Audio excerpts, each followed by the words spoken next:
In this video, I'm going to show you my top 10 SEO strategies for fashion brands in 2024.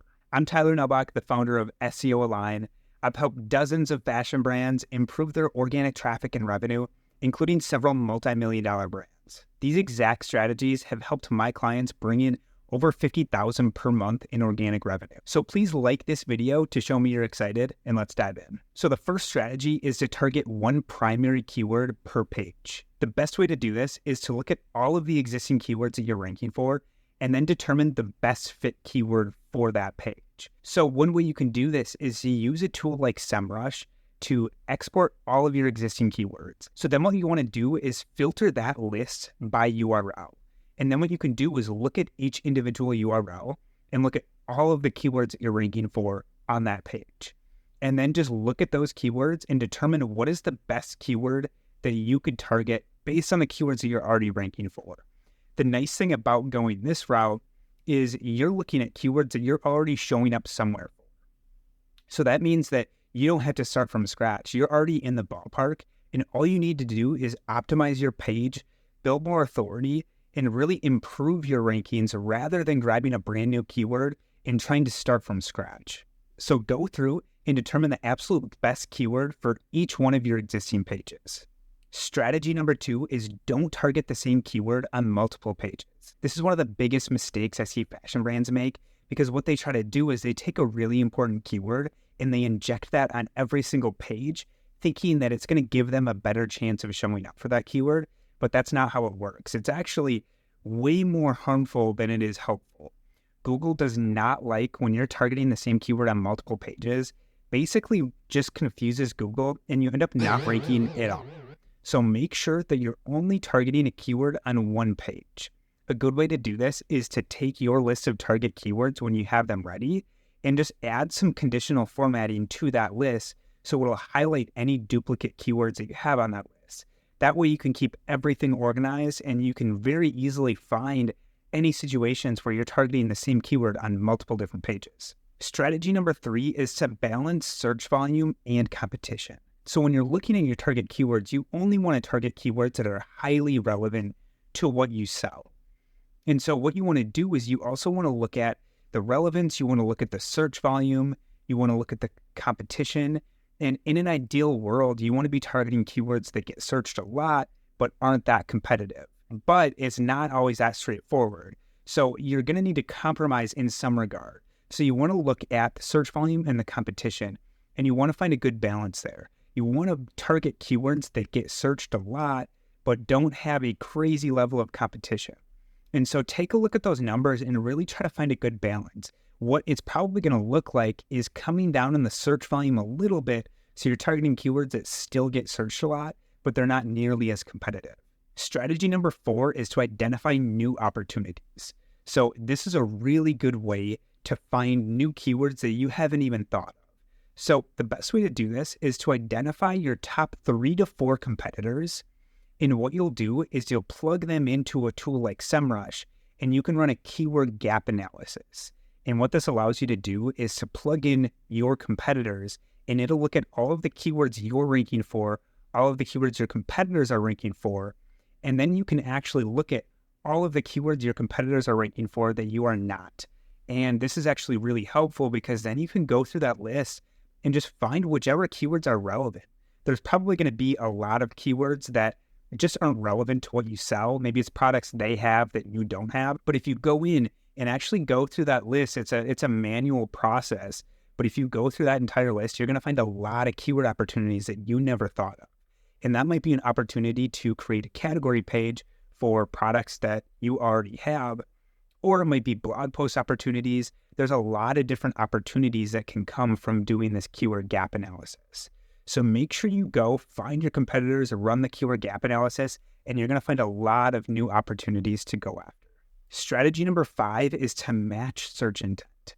So once you have your keywords picked out, it's really important to figure out what exactly a searcher is looking for when they search that keyword.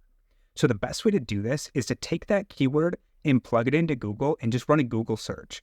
And then what you can do is look at the results in the top 10 and figure out what type of pages are ranking for this specific keyword. And then what you can do is figure that out It might be a category page. It might be a blog post. If it's a category page, that tells you that Google has identified that when someone is searching for that keyword, they're looking for products that they want to purchase. And so they want to see a selection of products. So what that tells you is if category pages are already ranking for that keyword, you're going to want to set up a category page to be optimized for that keyword. Same thing goes with the blog post. If you search a keyword and you're seeing all informational content where the results are showing blog posts with just answering questions with informational content, there's no product pages, no category pages, anything like that. That tells you that Google has deemed that keyword, someone is just looking for information. They're not actually looking to buy a product. What you should do then is you should target that keyword with a blog post on your site. So make sure to do this for every single one of the keywords that you're targeting, because you need to make sure that you match that search intent perfectly.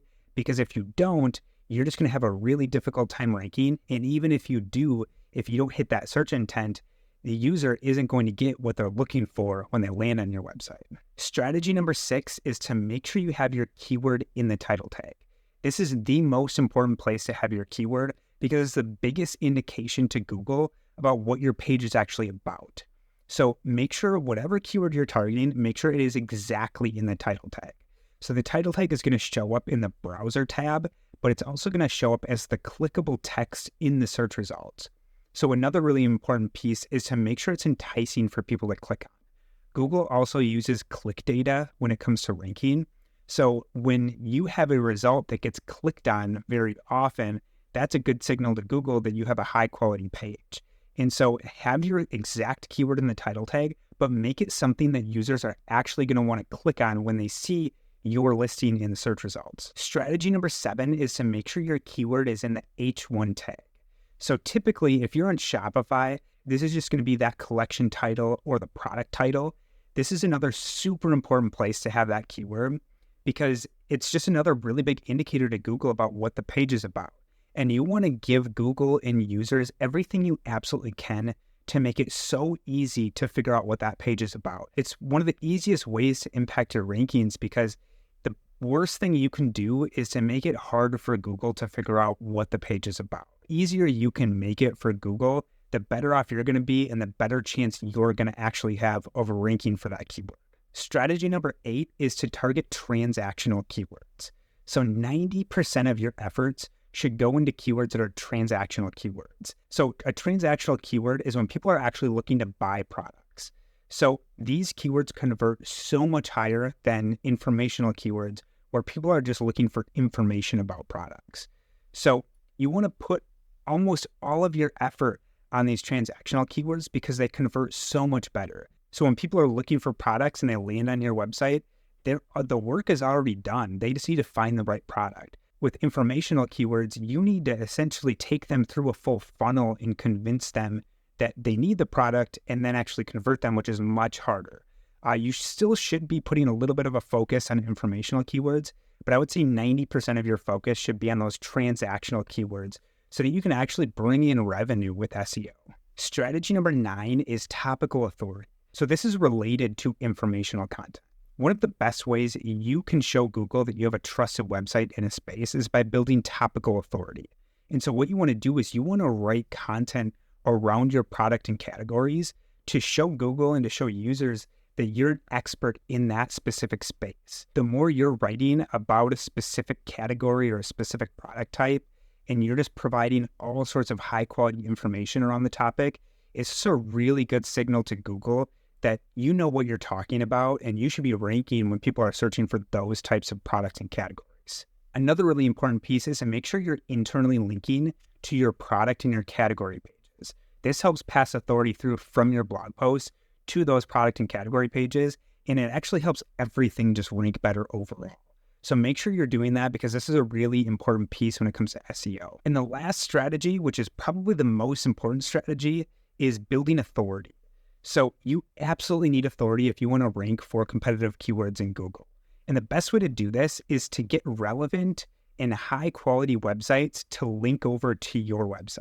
This is something that is not easy to do. So the best way to do this is to come up with a dream list of websites that you want to backlink from and just chip away at that list and try to get a backlink from each of those websites. The best way to do that is to just find the journalists that write for those websites and try to build relationships with them and just not try to pitch them anything, but just build a relationship and see what comes of that. It's definitely a long-term play, but people aren't doing this because it's hard to do. So if you do this and you chip away at it, you're going to get some amazing links. They're going to have a really big impact on your SEO results. So these are the most important SEO strategies you can implement to improve the organic traffic and revenue for your fashion brand. So if you want more traffic and revenue, then make sure to implement each of these 10 strategies. And if you got value out of this, please like this video and subscribe for more fashion SEO videos just like this one. Thank you so much for watching, and I'll see you in the next one.